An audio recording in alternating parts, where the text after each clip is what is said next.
Well, as South Africa joins the world in celebrating International Workers' Day today, the proposed minimum wage remains a burning issue to the country, with some people arguing that no one can make a decent living on 3,500 rand, while others argue that it is a starting point towards a better living wage.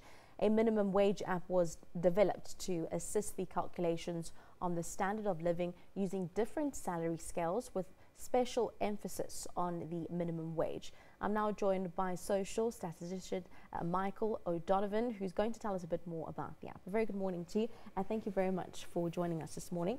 Very interesting, this app and how it works. But firstly, tell us a bit more about the app and what essentially does it aim to achieve?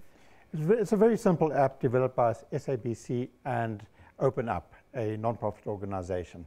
And basically what it tries to do is give a bit of perspective as to how much 3,500 rand a month is. A lot of people will be saying it's a lot, a lot of people are saying it's not enough. But how far does 3,500 rand go towards feeding your family? Yeah.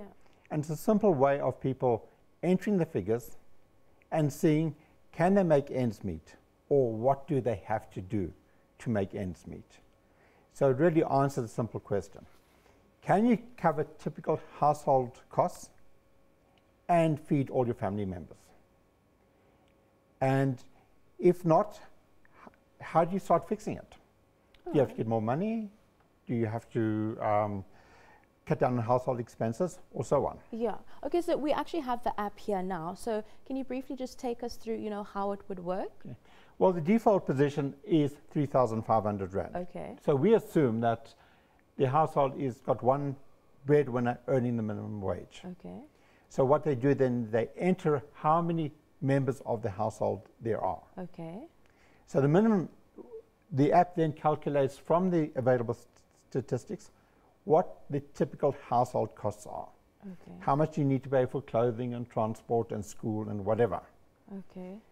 Once that has been calculated, it then says, it looks at the number of people in the household and says, are you able to give all those people 3 meals a day? Mm. And you will see on this demo here that we've got 5 people. We haven't covered all the household costs, as you can see at the bottom. Yeah. But we are only getting 1 and 3/4 meals a day. Wow. For the household members. So the idea behind this is that really that you can have your employer sit down and ask the question, what can my employee do with what I'm offering? Wow. Because you can manipulate the 3,500 to up to 10,000 rand. And then see how far it would and spread. then see how it goes. Yeah. So ultimately it is both informational, but what it's also doing, it is then enabling people to negotiate. Mm. So that I have so many people that I have to take care of. These are my household expenses. I'm not able to feed my family. Definitely. And, this is very important as deliberations and discussions now are around those labour law amendments, specifically with regards to minimum wage, with many other unions bringing to the table that, it has to go according to the salary scale of the company, as well as that of the person, how many dependents the person has. Yes. How important then is this app going to be in those negotiations of the minimum wage and the feedback that we can get from this?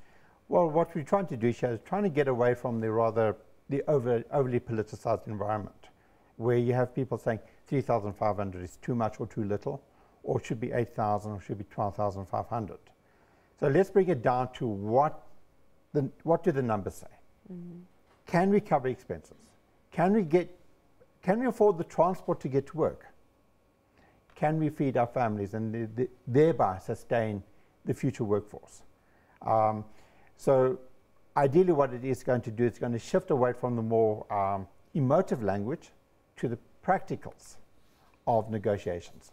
Yeah, definitely. And, so far, what has the response been and the feedback been from people? Well, it has only very recently been received. Okay. And so we're still waiting for a response, but we assume it's going to be And, positive. how can people access it, if any? I got a question here on Twitter, someone asking me, is it on iOS? Is it available on those platforms as yet? No, currently what it is only available in as a on the internet. Okay. And I can't remember the address offhand, but I'm sure you can share that with them. All right. So they just go to the web, Okay. SABC, and they enter their figures, and they will get their answers immediately. All right. And then, you know, looking from a functionality point of view, how accurate is the app? We have to keep this simple, right? So, for example, what we are saying that there are, we're asking people to enter how many people there are in the household. We're not asking them to say how many babies, how many adults, how many elderly, Okay. which affects the bill. So we have erred on the side of keeping it very simple. And as such, it is perhaps not as flexible as people would like, but it is so simple that just about everybody should be able to use it. But it's enough, you know, to give an overall view of the household needs, yeah. Because if you were to give a more nuanced perspective on it, you'd have to consider household structure, geographic location, cultural imperatives, and so on. So this is really, this is a starting point for the discussions. Definitely. And, you know, how do you think employers are going to receive this? I mean, at the back end, this is going to put, you know, a lot of pressure. There's a lot of pressure on this, and but employers, for example, if you're thinking of a middle-class household that wants to employ a domestic worker, they need to. They can now see that, right? If I'm paying 3,500 or 3,000, can my domestic feed their family? Can they do this? Can they do that? So it's really shifting people's minds towards what the amount actually means in practice. But then at the same time, you know, in case in point, specifically with the domestic worker, you can't, you know, be paying your domestic worker if you have, you know, 2-bedroom flat or 1-bedroom flat, 8,000 rand, 12,500 rand, you know? Well, this is the unspoken part about this entire discussion. What happens to those workers that are not going to be offered the 3,500?